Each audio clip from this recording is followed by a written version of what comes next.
ഇന്ന് ഡിസംബർ 7.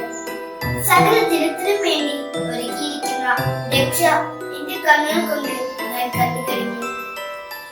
ഇന്നേ ദിനം നമുക്ക് ഒന്ന് ചിന്തിക്കാം.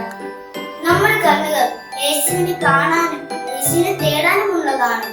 എന്നാൽ ഞാൻ തേടുന്നതും കാണാൻ ആഗ്രഹിക്കുന്നതും എന്താണെന്ന് നാം അറിഞ്ഞിരിക്കേണ്ടിയിരിക്കുന്നു. കർത്താവായ യേശുവിനെ കാണാൻ പറ്റാത്ത എന്റെ കണ്ണുകളിലെ ദുർമോഹങ്ങളെ കണ്ടെടുത്ത് ഈ ക്രിസ്മസ് ദിനത്തിലെങ്കിലും യേശുവിനെ കൺകുളിർക്കെ കാണാനും മനസ്സ് തുറന്ന് ആസ്വദിക്കാനും നമുക്ക് ഇടയാകട്ടെ. നമ്മുടെ ഉള്ളിലെ തെറ്റായ കാഴ്ചകളും കാഴ്ചപ്പാടുകളും മാറ്റിയെടുക്കാൻ പരിശുദ്ധാത്മാവാൽ എന്നെ നിറയ്ക്കണമേ എന്ന് 10 പ്രാവശ്യം